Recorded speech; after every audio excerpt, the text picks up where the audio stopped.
अगर आप class 12th में हैं और नेक्स्ट ईयर आपके बोर्ड्स हैं या फिर आप सीवीटी के लिए प्रिपेयर कर रहे हैं तो ये वीडियो आपके लिए। Hi everyone, welcome back to Ecopoise classes. मैं हूं सुरभि एंड आई नो कि इस चैनल पे बहुत टाइम बाद मैं आपको वेलकम कर रही हूँ। So my apologies for all the delay and the time that you had to wait for, but nonetheless, there's an announcement and there's a new series that is coming up, because of which I had to take some time and think about it, that how we are going to proceed on this channel as the CUET was over. So अगर आप लोग को पता है तो हमारे channel पे आपको class 12th economics, CBSE boards and CUET से रिलेटेड सारी ही चीजें मिलती हैं। जितने क्वेश्चन आप प्रैक्टिस करना चाहते हैं उतना मिलता है, सब कुछ मिलता है। बट आज जो आपकी स्क्रीन पर आपको दिखेगा ये सीबीएसई का एक डॉक्यूमेंट आता है, एंड अगर आप क्लास 12th में हैं और आपके पास इकोनॉमिक्स है, सो आपने ये डॉक्यूमेंट अगर अभी तक नहीं पढ़ा है तो there is something serious which you are missing. So क्या है वो चीज जो आप मिस कर रहे हैं, वो आज मैं आपको बताने आई हूँ कि आपका सीबीएसई क्या बोलता है आपके पेपर के बारे में, कि किस तरह का आपका पेपर आएगा, उसमें क्या कोर्स रहने वाला है, क्या सिलेबस रहने वाला है, एवरीथिंग। तो ऑब्जेक्टिव वो बताते हैं कि उनका ऑब्जेक्टिव क्या है basically behind designing this entire subject and putting it in class 11th and class 12th। But if we start from class 11th, तो जैसे आप देखेंगे क्लास 11th में उन लोगों ने स्टेटिस्टिक्स रखा हुआ है। So if I may take a moment to draw and show you, class 11th में स्टेटिस्टिक्स है जिसमें उन्होंने introduction, collection and statistical tools and interpretation रखा है। That comprises of 40 marks, and another 40 marks are constituted to microeconomics. Microeconomics में definitely you have to take care कि forms of market and price determination under perfect competition ही है। और अगर हम इसको और ज्यादा डिटेल में देखेंगे, सो डिटेल्ड ब्रेकडाउन भी किया है उन्होंने कि क्या होने वाला है। इंट्रोडक्शन है स्टेटिस्टिक्स में, collection, organisation and presentation of data है, then you will see statistical tools and interpretation है, and next you'll see correlation and introduction to index numbers. So the entire statistics is coming in class 11th, and then introductory microeconomics where there's introduction. So अगर आप ये देखेंगे, introduction to microeconomics and consumers equilibrium and demand, ये दोनों आपके CUET में भी होता है। So CUET का एग्जाम जो आप देने वाले हैं नेक्स्ट ईयर दिल्ली यूनिवर्सिटी या किसी भी यूनिवर्सिटी में एडमिशन लेने के लिए, तो आपको ये क्लियर होना चाहिए कि क्लास 12th का सिलेबस तो आता ही है, बट क्लास 11 से आपका introduction, consumer equilibrium, demand, elasticity of demand, ये सब भी आता है। एंड ये सब कहाँ पे होता है? क्लास 11th में। बट क्लास 11th में इसके साथ साथ प्रोड्यूसर बिहेवियर एंड सप्लाई भी होता है, जहाँ पे कॉस्ट, रेवेन्यू, ये सारे चैप्टर्स आते हैं।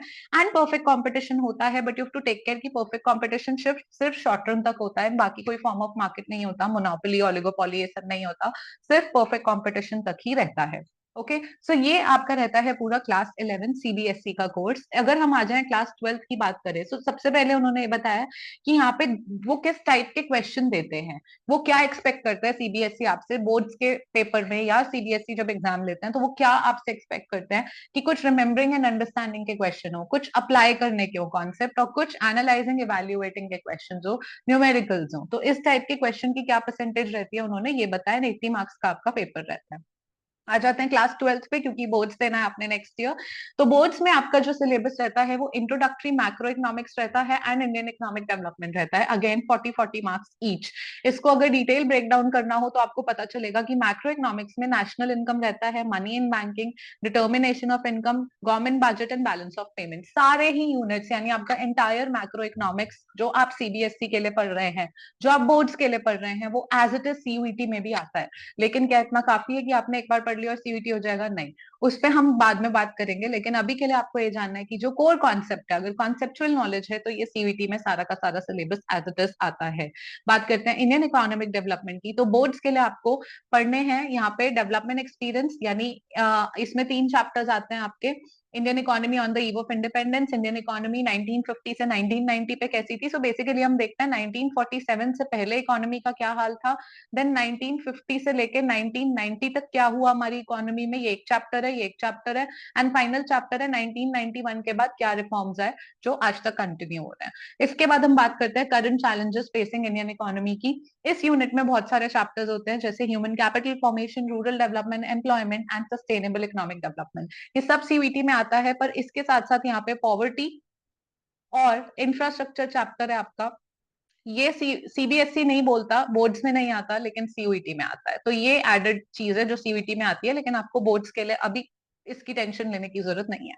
एंड देन फाइनल यूनिट आ जाती है डेवलपमेंट एक्सपीरियंस ऑफ इंडिया, यानी एक कंपैरिजन हमारे नेबर्स के साथ कि पाकिस्तान के साथ इंडिया के रिलेशन कैसे हैं, इंडिया एंड चाइना के रिलेशन कैसे हैं, इंडिया चाइना एंड पाकिस्तान अलग अलग इंडिकेटर्स में कौन बेटर परफॉर्म कर रहा है, कौन कैसा परफॉर्म कर रहा है, ये सब। इसी के साथ आपको एक प्रोजेक्ट करना होता है।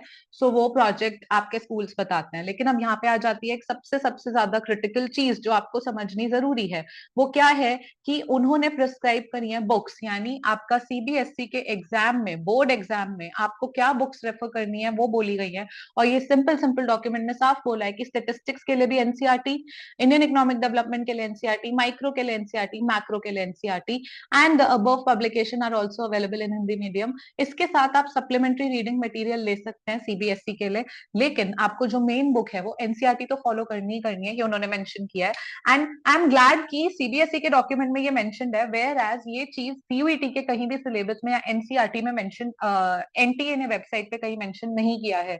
एनटीए नेशनल टेस्टिंग एजेंसी, जो कि आपका सीयूईटी का एंट्रेंस एग्जाम कंडक्ट करते हैं। एंड आपको cuet.samart.ac.in या आप ऑनलाइन जाएंगे तो आपको सीयूईटी का सिलेबस भी मिल जाएगा। टोटल 50 क्वेश्चंस होते हैं, मल्टीपल चॉइस, उसमें से 40 अटेम्प्ट करने होते हैं। क्या सिलेबस रहता है मैंने आपको बताया, क्लास 12 का पूरा रहता है। इसके साथ साथ पॉवर्टी और इंफ्रास्ट्रक्चर का चैप्टर ऐड हो जाता है, और क्लास 11 से माइक्रो इकोनॉमिक्स के 4 चैप्टर्स ऐड हो जाते हैं। ये रहता है सीयूईटी में। साथ में सीयूईटी में आपको क्या देखने को मिलता है कि सीयूईटी के लिए मतलब एनसीईआरटी से, चाहे बोर्ड्स में सीबीएसई ने मेंशन किया एनसीईआरटी, पर सीबीएसई उतना वेटेज नहीं देती एनसीईआरटी को अपने एग्जाम में क्वेश्चन पूछते हुए जितना एनटीए देता है। यानी सीयूईटी में लाइन बाय लाइन एनसीईआरटी से क्वेश्चन आते हैं।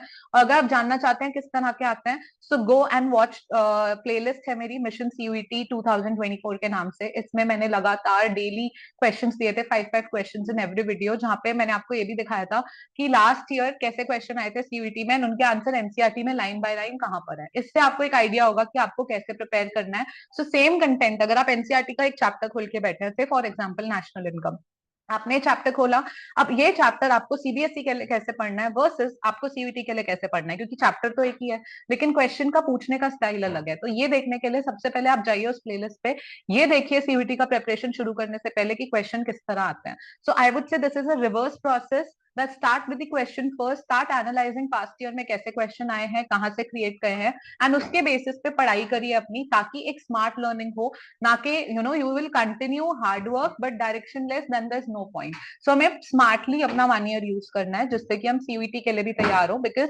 अदरवाइज आपको बोर्ड्स के बाद सीयूईटी के लिए हार्डली 2 मंथ्स मिलते हैं, उस टाइम बहुत पैनिक होता है, बहुत सब्जेक्ट्स होते हैं। सो इट्स बेटर कि आप साथ साथ तैयारी करते चले। एंड इंटीग्रेटेड प्रोसेस कैसे होती है, एक प्रोसीजर कैसे होता है कि आप साथ में तैयारी कर सकते हैं, उस पर मैं एक सेपरेट वीडियो आपके लिए जरूर लेकर आऊंगी।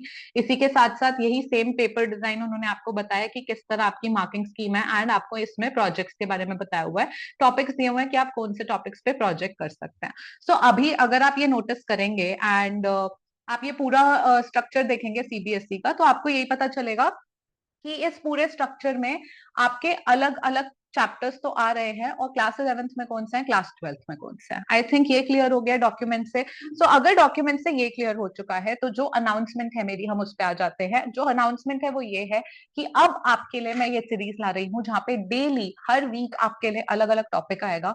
एंड जैसे फॉर एग्जाम्पल आपको एनसीईआरटी से टॉपिक आएगा, एंड क्लास 12th से मैं स्टार्ट करूंगी, क्लास 12th के मैक्रो इकोनॉमिक्स से, because I think class 12th के स्टूडेंट्स को पहले हेल्प चाहिए, and class 11th can wait for a while. So we'll start with class 12 NCERT and हम रिवर्स प्रोसेस करेंगे। सो एनसीईआरटी के बैक क्वेश्चन सीबीएसई में कई बार आ जाते हैं जो हम निग्लेक्ट कर देते हैं। सो दिक्कत क्या है, हम बहुत हार्ड वर्क करते हैं, बहुत डिफिकल्ट टॉपिक्स और क्वेश्चन प्रिपेयर करके जाते हैं, लेकिन बहुत ही सिंपल चीजें जो है कभी कभी वो हम मिस कर जाते हैं। सो इसी वजह से एनसीईआरटी के बैक क्वेश्चन सॉल्विंग से हम स्टार्ट होंगे। इस वीक हम एनसीईआरटी के बैक क्वेश्चन सॉल्व करेंगे नेशनल इनकम के, एंड एवरी संडे एनसीईआरटी से ही वो चैप्टर मैं आपको पढ़ाया करूंगी, क्लियर करूंगी। एंड साथ साथ जब मैं वो चैप्टर पढ़ाऊंगी तो मैं आपको ये भी हेल्प करूंगी कि बोर्ड्स के लिए कैसे पढ़ते हैं वर्सेस अगर आप सीयूईटी के लिए तैयारी कर रहे हैं साथ साथ, तो यही चैप्टर में क्या क्या हाईलाइट आप कर लीजिए जो आपको सीयूईटी के टाइम बहुत ज्यादा हेल्प करेगा। आई थिंक इतना बहुत है अभी के लिए, आपके लिए हेल्प के लिए। एंड इसका पूरा क्या स्ट्रक्चर रहने वाला है मैं आपको एक बार एक ब्रीफ दे देती हूँ, जिससे आपको थोड़ा सा आइडिया हो जाए कि हम क्या करने वाले हैं। Just give me a minute. Okay, okay, so if we see this particular Excel sheet, so you will सी कि आपका 5 जून से NCERT part 1 part 2 solutions of NCERT start हो रहा है। एंड इसमें हम लोग क्या करने वाले हैं, हम लोग एनसीईआरटी के बैक क्वेश्चंस का मैं आपको आंसर दिखाऊंगी। तो एक मैं आपको दिखाऊंगी डेमो आंसर वर्सेस वहीं पे मैं आपको ये पढ़ाया करूंगी कि answer writing for CBSE boards, मतलब सेम कंटेंट को अगर आपको थोड़ा स्ट्रक्चर करना हो, थोड़ा फ्लो चार्ट बनाना हो, डायग्राम बनाना हो, तो ये सब कैसे होगा ये मैं आपको क्लास में ही सिखाऊंगी हाथ की हाथ एनसीईआरटी का क्वेश्चन लेके। तो हम लोग पूरा प्रैक्टिस करेंगे, इससे आप बोर्ड्स के लिए भी तैयार हो जाएंगे। एंड एवरी संडे फिर मैं जब चैप्टर डिटेल में समझाऊंगी तो सीयूईटी के लिए भी तैयार हो जाएंगे। सो ये पूरा रूटीन रहने वाला है कि नेशनल इनकम पढ़ेंगे, देन मनी इन बैंकिंग पढ़ेंगे, मनी इन बैंकिंग के sample questions, then determination. So all this is going to be the schedule for you all. And इससे क्या होगा, हम पहले स्टार्ट करेंगे मैक्रो इकोनॉमिक्स, फिर हम इंडियन इकोनॉमिक डेवलपमेंट के चैप्टर्स करेंगे, उसके बाद will come to micro economics, क्योंकि सीयूईटी में माइक्रो इकोनॉमिक्स का कुछ पार्ट आता है and I can not forget class 11th के स्टूडेंट्स। सो ये हो जाएगा एंड इसके साथ साथ फिर हम बाद में खत्म करेंगे statistics. And also guys, statistics मेरे चैनल पे आपको काफी डिटेल में मिलने वाला है। क्यों डिटेल में मिलने वाला है, उसका रीजन है ये कि अभी तक मेरे चैनल पे मैंने macro economics, micro economics, Indian economic development बहुत कराया है, बट स्टेटिस्टिक्स मैंने कहीं भी नहीं कराया चैनल पे। एंड क्लास 11 स्टूडेंट्स की बहुत ज्यादा डिमांड रहती है कि स्टेटिस्टिक्स 40 मार्क्स लेता है, तो मैम वो तो होना ही चाहिए। एंड विच इज वाई आपको स्टेटिस्टिक्स के सोल्यूशन तो मिलेंगे ही, बट साथ साथ वो चैप्टर भी डिटेल में मिलेगा, ताकि आप लोगों को एक बेस स्टेटिस्टिक्स का रेडी हो इस चैनल पे। और अगर आप लोग सीबीएसई में क्लास 11th में नहीं भी हैं, अगर आप कोई भी कंपेटिटिव एग्जाम देने वाले हैं इको का, तो आपको पता होगा उसमें स्टेटिस्टिक्स के बेसिक क्लियर होना बहुत इंपॉर्टेंट है। सो हम वो भी इस चैनल पे लाने वाले हैं एंड ये पूरा कंटिन्यू रहेगा कुछ मंथ्स तक। तो ये एक सीरीज कंटिन्यू रहेगी चैनल पे, डेली ही आपको वीडियोस देखने को मिलती रहेंगी। इसके एडेड एडवांटेज में अगर मुझे कोई आपके लिए वीडियो लानी होगी तो मैं लाइव भी कंडक्ट करती रहूंगी as per my students demand, and जो भी और कोई वीडियो आएगी वो भी आपको मिलती रहेगी। इन वीडियोस का जो टाइम रहने वाला है, I think we'll just hit and try, एक एक्सपेरिमेंट चलेगा। एंड मेरे एंड से आई विल प्रेफर कि मॉर्निंग 11 बजे ही वीडियोस जाएं, ताकि आपके पास पूरा दिन होता है, whenever you want to watch you can watch the videos. If you have any suggestions and any other time या कुछ और सजेशन है या कुछ और चाहते हैं आप इस सीरीज के अलावा, so ये सीरीज तो चलेगी, इसके अलावा आप मुझसे कुछ और चाहते हैं तो please let me no in the comment box. And community पे I'll be trying to be more active and daily, yeah. Another point is कि डेली ये जो क्लास होगी और जो एनसीईआरटी के सॉल्यूशंस होंगे, साथ साथ जो मैं आंसर लिखना सिखाऊंगी आपको, इनकी जो पीडीएफ्स होंगी वो पीडीएफ्स आपको टेलीग्राम चैनल पे मिलेंगी, रोज टेलीग्राम चैनल पे आ जाए करेंगी। तो इसके लिए मैं डिस्क्रिप्शन में टेलीग्राम का लिंक दे दूंगी, आपको कुछ नहीं करना, आपको टेलीग्राम लिंक पे जाना है, वहां पे सारी पीडीएफ होंगी। इसी के साथ साथ जो मेरी ऐप है एक्वाकॉइस क्लासेस या वेबसाइट है, वहां पे भी आपको ये पीडीएफ मिल जाएंगी। तो अगर आप वहां जाना चाहते हो तो आप वहां से भी पीडीएफ डाउनलोड कर सकते हैं, वहां भी मैं पीडीएफ सारी अपलोड करके रखूंगी। So I think that's it from my end for the time being. कुछ भी एडेड होता है तो मैं कमेंट बॉक्स में पिन कर दूंगी, एंड आपको कुछ भी लगता है कि कुछ चाहिए मेरे एंड से या कुछ एडेड चीज है जो आपकी हेल्प करेगी, so do let me know and I will be happy to help. And thank you so much guys for staying here and just making it possible for Equipoise classes to cross a very crucial milestone. And I know I've been slow lately, but I'll try and get back in the momentum and will keep giving you very informative videos from here on. So thank you so much for being a part of this journey, and take care everyone, and I'll see you next time.